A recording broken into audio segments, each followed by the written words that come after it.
How to Play Rumbel by Link Wray.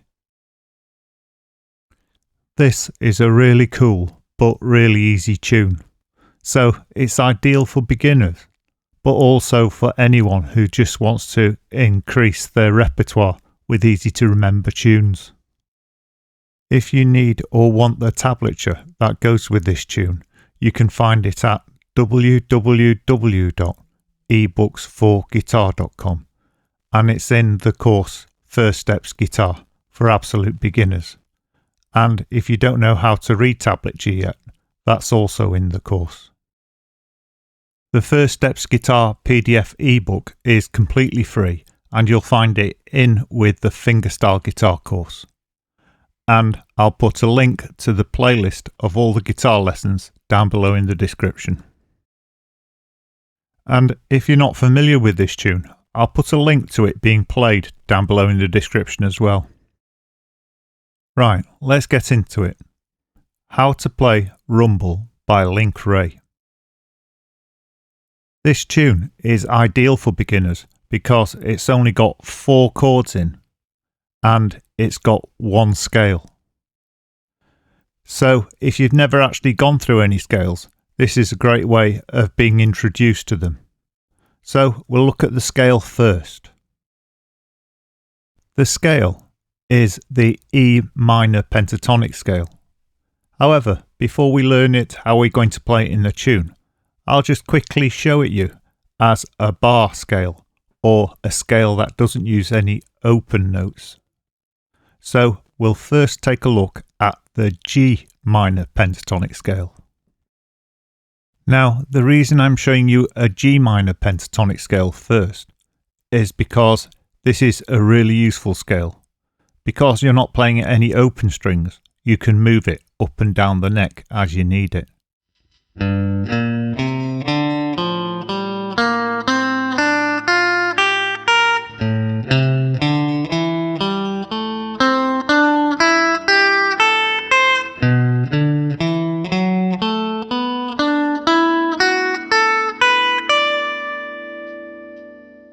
Before we learn how to play the G minor pentatonic scale, let's just take a look at the shape. And you'll notice there's 2 notes per string. So as you're playing it, it's more or less like walking across the guitar with your fingers.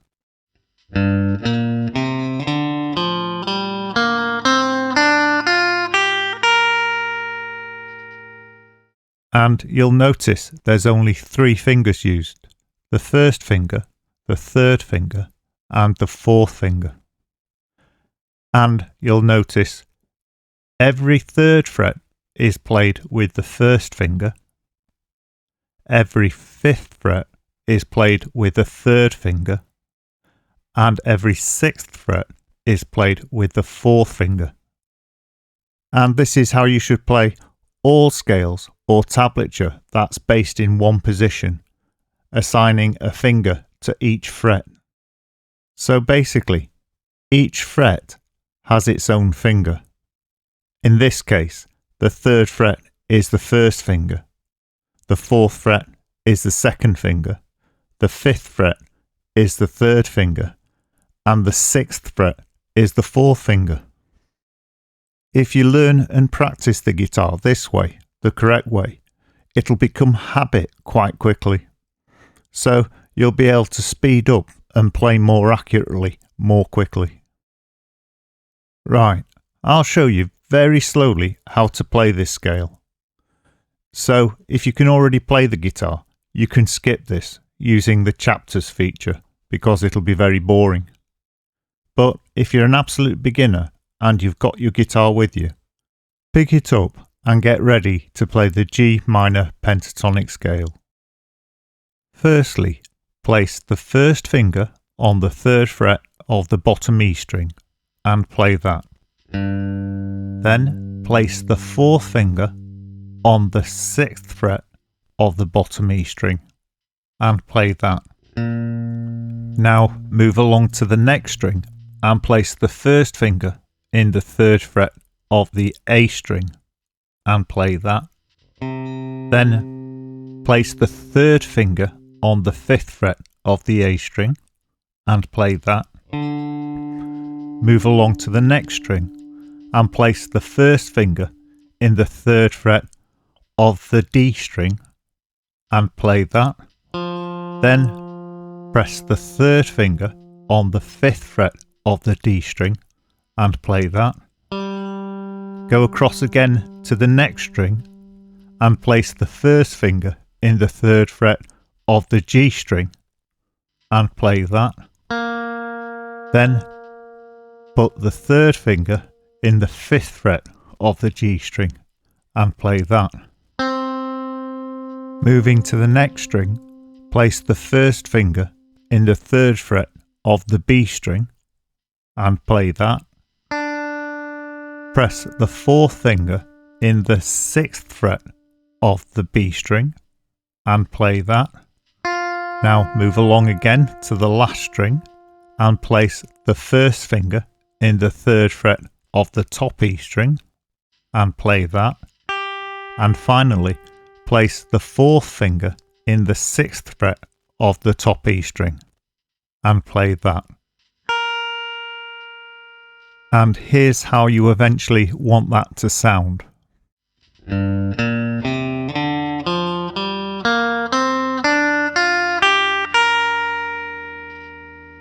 Now, if you're having trouble stretching between the 1st and the 3rd or 4th fingers, for the time being, you can lift the 1st finger. However, keep trying to play the 3rd and 4th finger notes whilst leaving the 1st finger in place, because this is a really good stretch exercise. And the most common reason people can't do that stretch is because their thumb's in the wrong position. Yes, that's right, the thumb is really important. So you might find if you can't stretch, it's because your thumb is in the wrong position.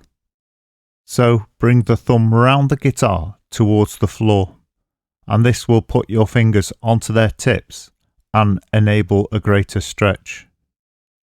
Now, this will feel a little uncomfortable at first, but stick with it, it's well worth it, and you will get used to it. Here's how to play that scale again, just a little bit faster. Firstly, place the 1st finger on the 3rd fret of the bottom E string and play that. Now place the 4th finger on the 6th fret of the bottom E string and play that. Move across to the A string and place the 1st finger on the 3rd fret and play that. Now place the 3rd finger on the 5th fret of the A string and play that. Move across to the D string and place the 1st finger on the 3rd fret and play that. Now place the 3rd finger on the 5th fret of the D string and play that. Move across to the G string and place the 1st finger on the 3rd fret and play that. Now place the 3rd finger on the 5th fret and play that. Next, move across to the B string and put the 1st finger on the 3rd fret again and play that. Now put the 4th finger on the 6th fret and play that. Now move to the top E string and place the 1st finger in the 3rd fret and play that. And now place the 4th finger on the 6th fret and play that. Here that is being played with a metronome at a nice steady 60 beats per minute with a 2-bar introduction. Try to play along if you think you're ready, but don't worry if you're not, you can come back to it once you've practiced.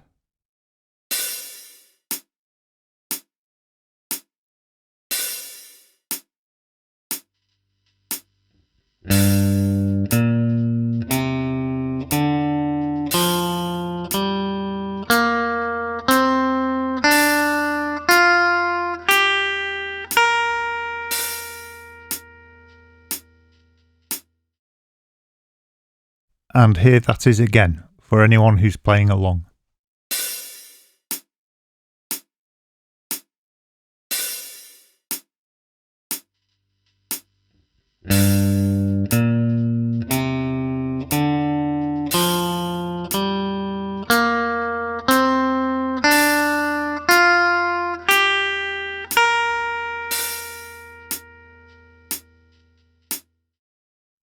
It's a good idea to practice that for a couple of hours until you're fairly happy with it. And when you are fairly happy with it, you want to try reversing it. So you play the scale going up like this.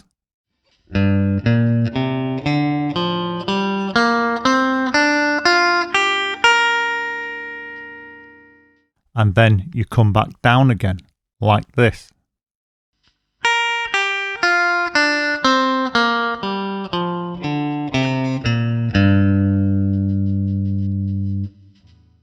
You can then bring it all together, playing the scale up and then back down again, but only playing the top note once, so it sounds like this.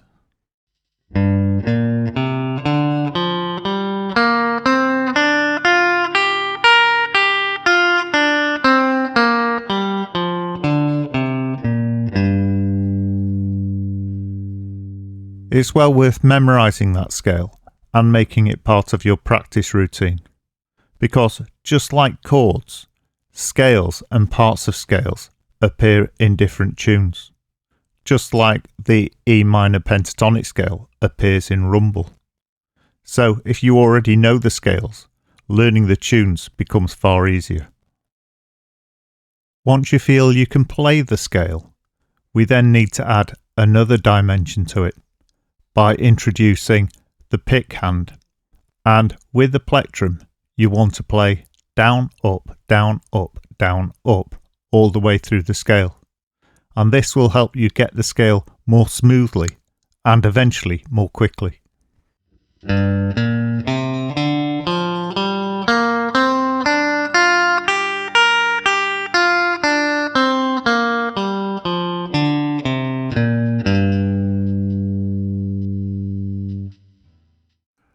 Right, let's learn the tune Rumbel by Link Wray. Hopefully, seeing these two scales alongside each other, you can see why I've taught you the G minor pentatonic scale. Because the E minor pentatonic scale is exactly the same thing, but in the open position. However, being in the open position, we don't have to play it with the first, third and fourth finger. We only have to use the second and third fingers.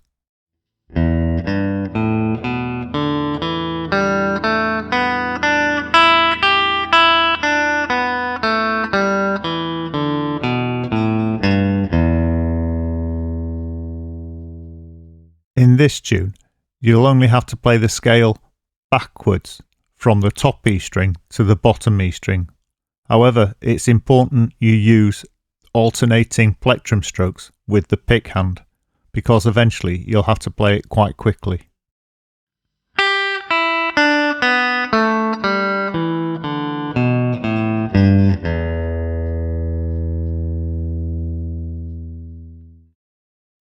Being played at full speed, it's about 85 beats per minute. However, it's triplet quavers, so you play 3 notes per beat, so it seems a lot quicker.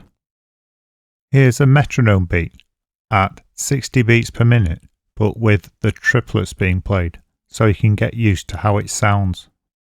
And I'll count along with alternate bars to help you understand what's going on.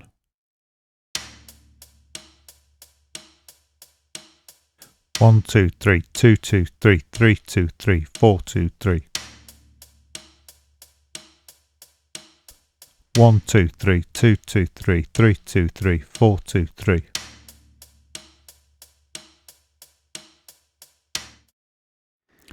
Here's the section of the tune where the scale's being played at full speed, including the triplets.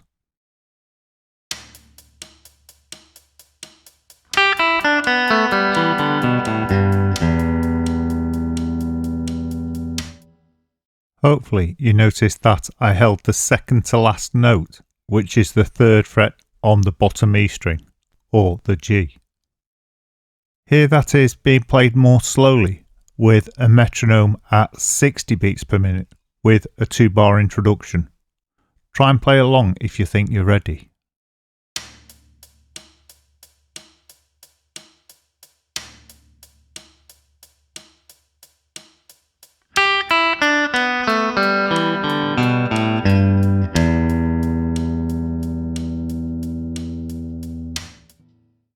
And here that is again for anyone who's playing along.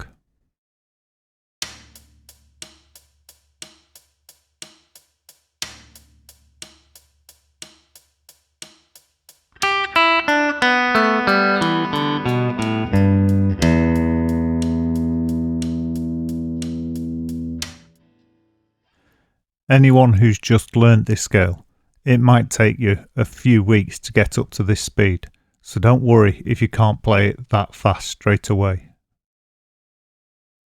To answer a couple of questions that I know will come up before you ask them. The first one is, why do we play the scale with the second and third finger and not the first and second finger? And the reason for this is that most people find it easier to go from the chords and back to the chords from the scale being played with the second and the third finger. Another question I get asked is it important to play the down-up downstroke with the plectrum? Can you not do an up-down upstroke? And the answer to that is yes, you can start in whichever direction you prefer as long as you alternate the plectrum directions. Looking back to the tablature for the whole tune, you'll notice we play the rundown of this scale 4 times, and that's without repeats, so we have to do it quite a lot. And you'll notice that there's a symbol between the 3 and the 0 at the end of the scale rundown. This symbol is a bend up and release, and to play this, we'd pluck the 3rd fret on the bottom E string. Then we'd bend the string by half a tone and release it back, and then play the open string. So it sounds like this.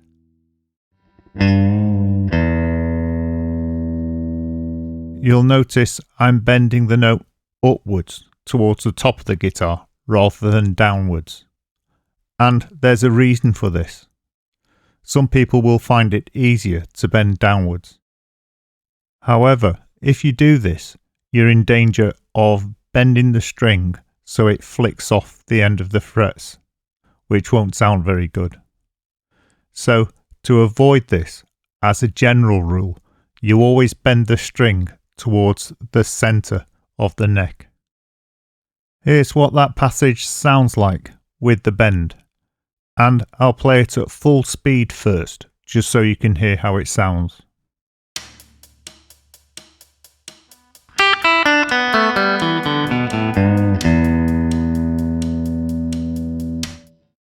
Here that is again, but slowed down to 60 beats per minute, and with a 2-bar introduction, in case you want to try and play along.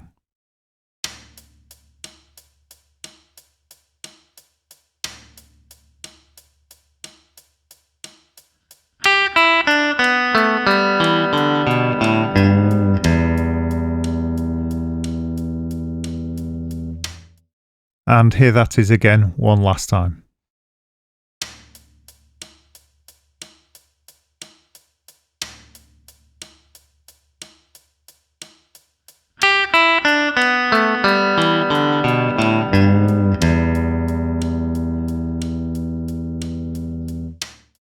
If you find you still can't play that, don't worry about it, just keep practicing it, and then bring it together with the rest of the tune when you're ready. Right, let's move on to the chords now.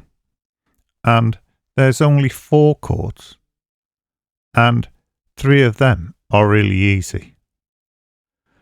And arguably, the chords are the most iconic and recognisable parts of this tune.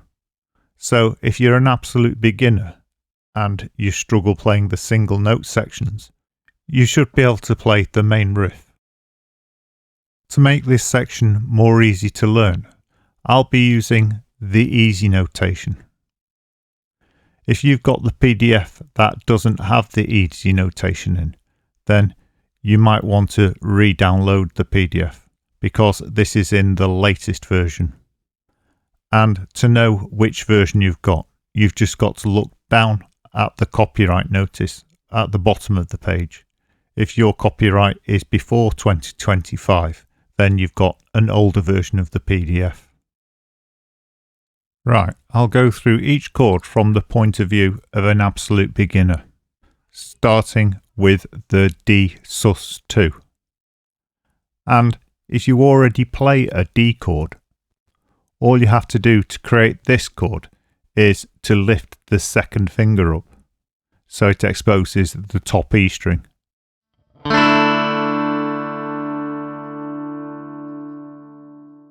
And you're only playing the top 4 strings.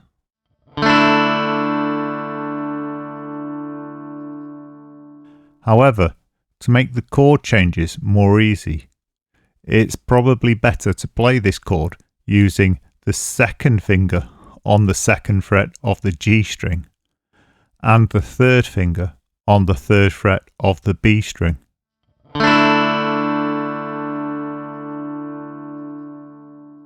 So, in summary, to play this chord, you place the 2nd finger on the 2nd fret of the G string and the 3rd finger on the 3rd fret of the B string and strum the top 4 strings.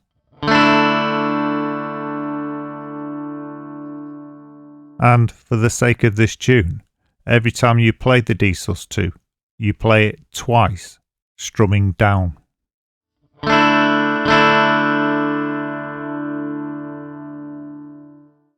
The next chord is the E, or to give it its full name, E major. And this is played by placing your 1st finger on the 1st fret of the G string, placing your 2nd finger on the 2nd fret of the A string, and place the 3rd finger on the 2nd fret of the D string, and strum all the strings.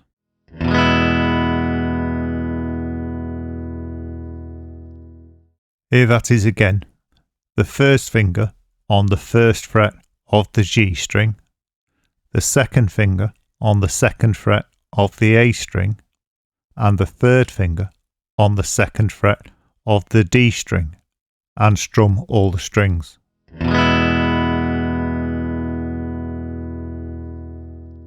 If you've got wider fingers or you're looking for a shortcut, you can actually play this chord with 2 fingers. The 1st finger on the 1st fret of the G string, and the 2nd finger straddles between the 2nd fret of the A string and the D string.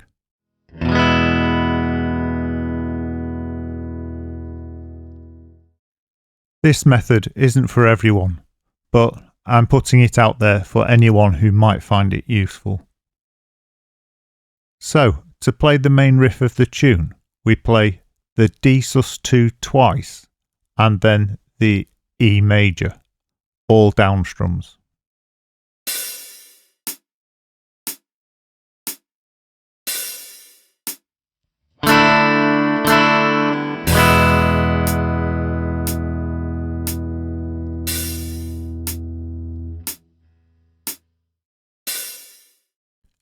You'll notice that we don't start this tune on the 1st beat of the bar, we start it on the 3rd beat of the bar. So to listen to that again, we've got 1 bar which is the intro, and then we play 1, 2, D. 1, 2, 3, 4, 1, 2.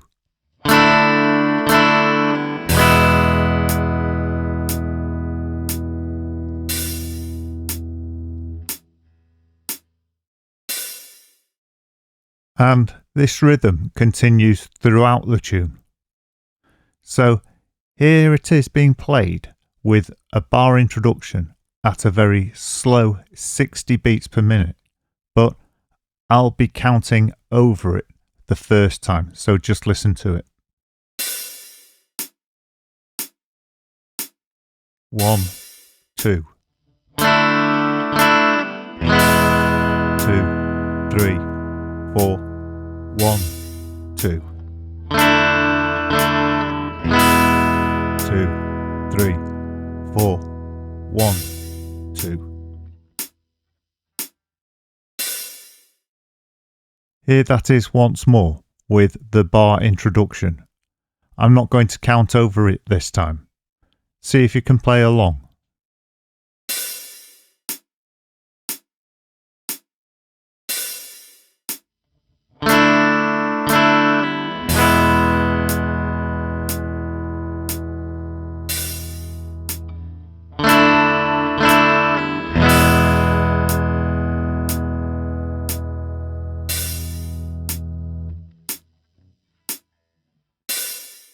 Here that is again one last time. Try and play along with it if you think you're ready.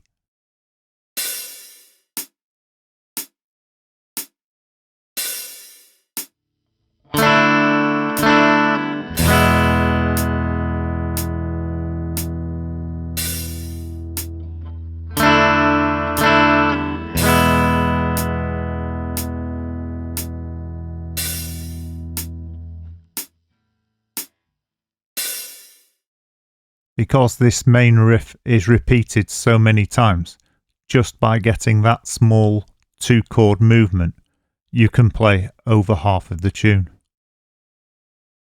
Let's move on to the next chord movement now, which involves the D sus2 again, but this time introduces the A, or to give it its full name, the A major. And this again can be played two ways.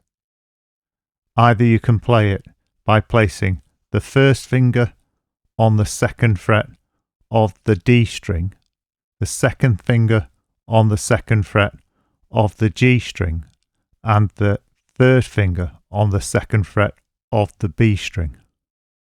And you strum the top 5 strings, ignoring the bottom E string.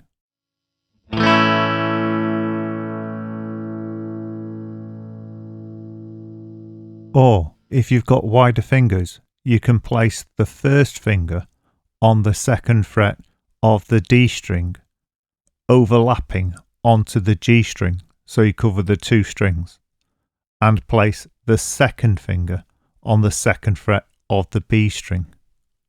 And then again, you'd strum the top 5 strings, ignoring the bottom E string.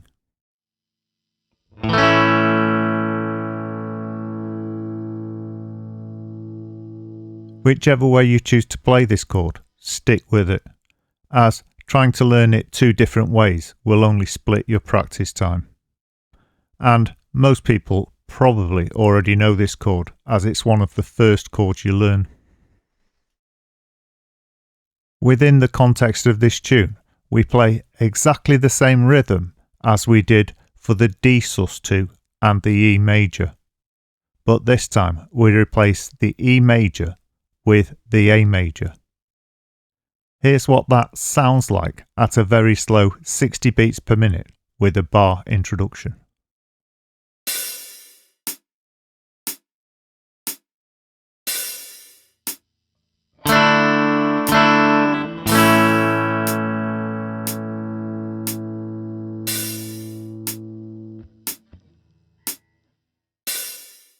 And here that is again, in case you want to try and play along.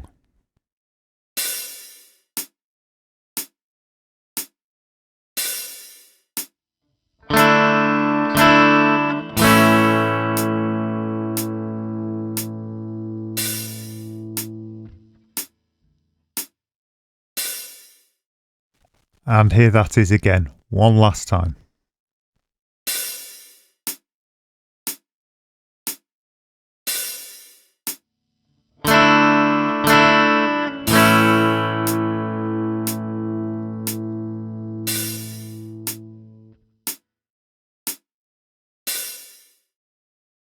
Right, let's move on to the last 2 chords now, which are the D sus2 once again. However, this time we're introducing a B7th, which, in my opinion, is the hardest of the 4 chords. So let's take a look at how to play that first. To play the B7th, firstly you place the 1st finger on the 1st fret of the D string, then you place the 2nd finger on the 2nd fret of the A string. Then you place the 3rd finger on the 2nd fret of the G string. And finally, you place the 4th finger on the 2nd fret of the top E string. And now, once again, strum the top 5 strings, ignoring the bottom E string.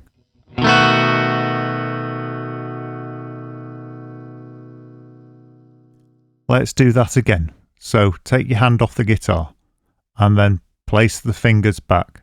Firstly, the 1st finger on the 1st fret of the D string, then the 2nd finger on the 2nd fret of the A string, then the 3rd finger on the 2nd fret of the G string, and finally the 4th finger on the 2nd fret of the top E string. And now strum the top 5 strings, ignoring the bottom E string.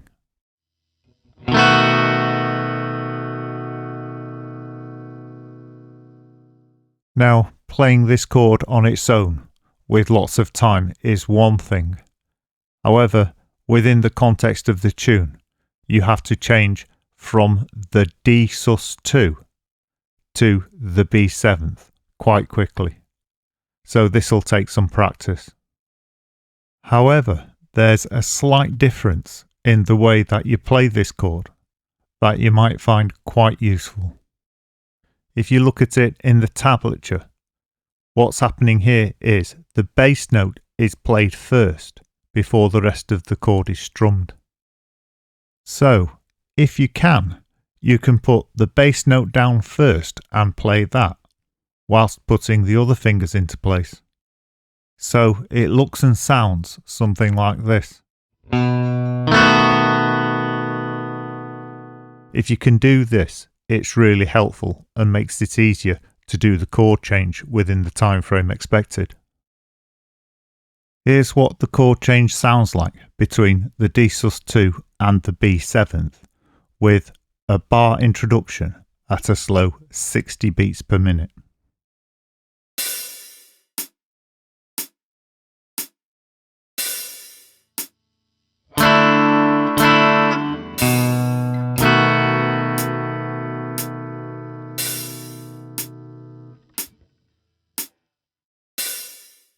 And here that is again, but this time try and play along if you think you're ready. But if not, don't worry about it, just practice it for a while.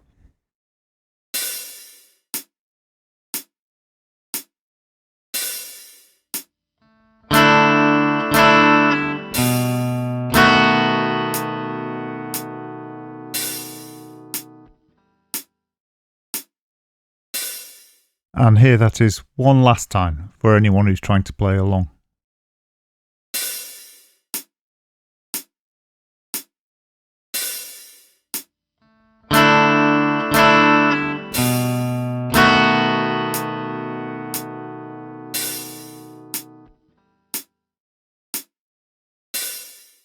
At one place in the tune, but only once, the B7 appears like this. And this is a rake. And you can find this in other tab looking like this. And a rake is where you slowly drag or rake the plectrum across the strings. So it sounds something like this.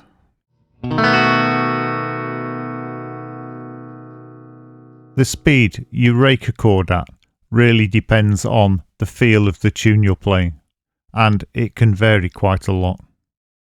In the context of this tune, you play the bass first and then rake the rest of the chord, so it sounds like this.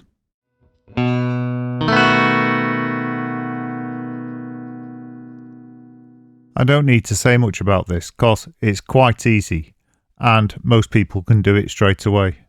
But if you do struggle with it, you could play the B7 as you've played the other B7s and nobody would really notice.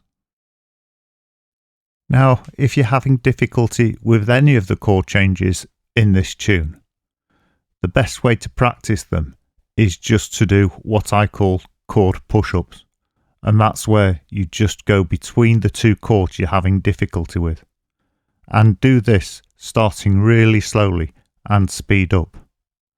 And doing it this way, you can make 5 minutes of practice time worth the equivalent of a whole hour if you were practicing the whole tune. Here's a demonstration of how that looks between the D sus2 and the B7.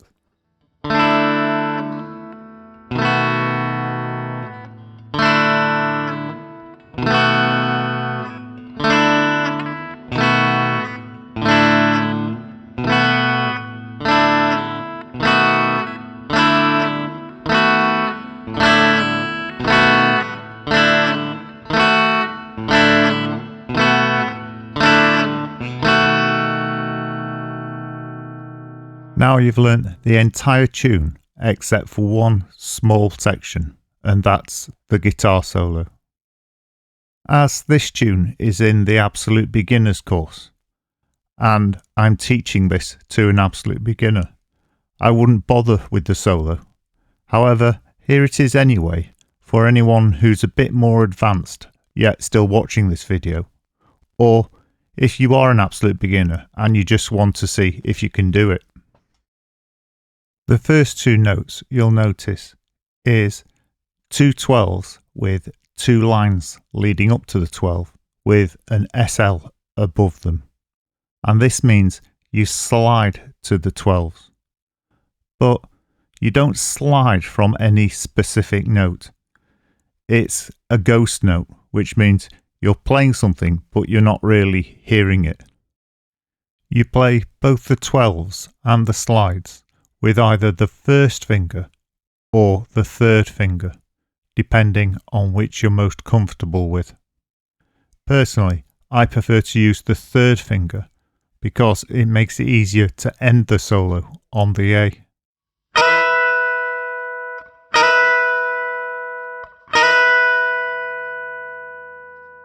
You can see I'm sliding from the 11th fret, but you don't necessarily hear the 11th fret, as you pluck the guitar just as you start the slide.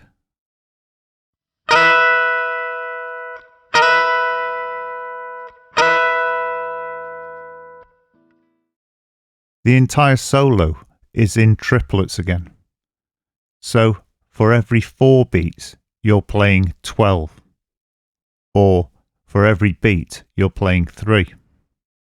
However, if you're an absolute beginner, I would just try doing tremolo picking, which is basically going down, up, down as fast as you can, and you're playing the top 2 strings on the 12th fret. For this entire tune, we've been playing an off-bar rhythm, or in other words, we've been playing the 3rd beat of the bar as the 1st beat of the bar. And this becomes particularly relevant here, because you'll see you do a slide, then play 4 beats, then another slide, play 4 beats, and another slide, and 4 beats. So you're doing 3 bars of the slide with 12 notes in triplets. And then for the final virtual bar of the solo, you're playing a slide for every beat of the bar, with 2 added notes between the slides, which are the triplets. Here's what that looks and sounds like at a nice slow 60 beats per minute with a bar introduction.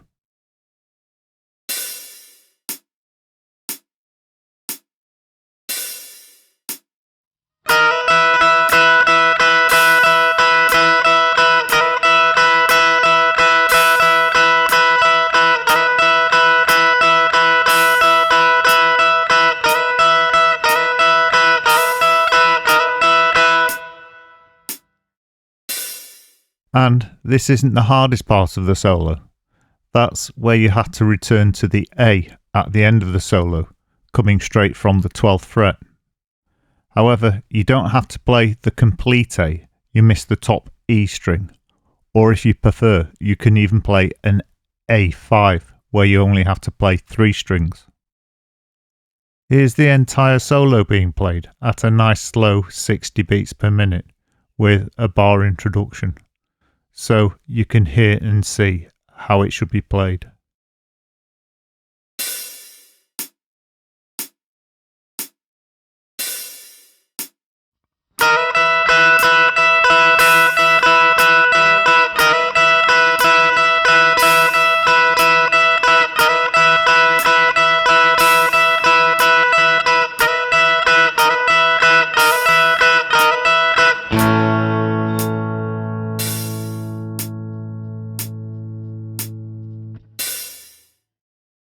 To make this A possible, we don't play the complete A. We miss the top E string and play the A with just one finger. And here's how. Firstly, you place the first finger in the second fret of the D string. Then you lay it down across the G and the B string. And then you strum the middle 4 strings. So it sounds like this.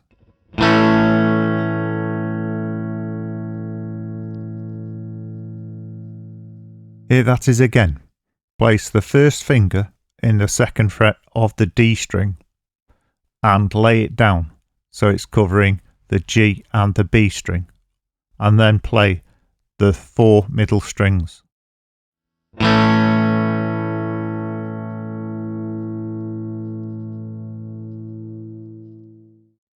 Here's the complete solo ending on the A with a bar introduction at 60 beats per minute.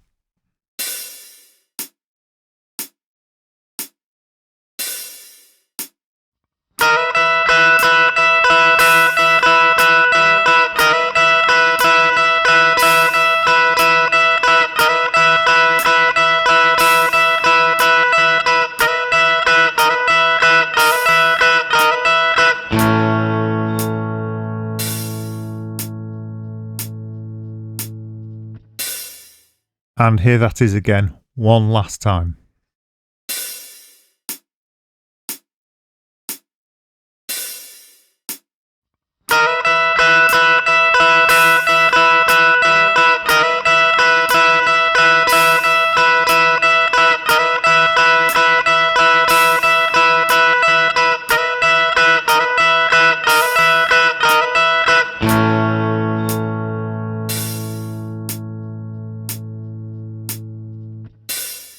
As I said earlier, if you struggle with the A, you can play an A5.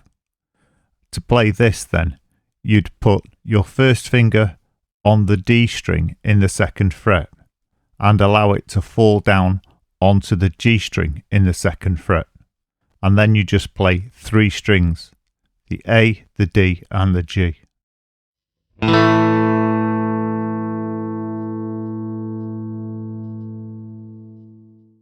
You've now learnt all the components that make up the tune Rumbel by Link Wray.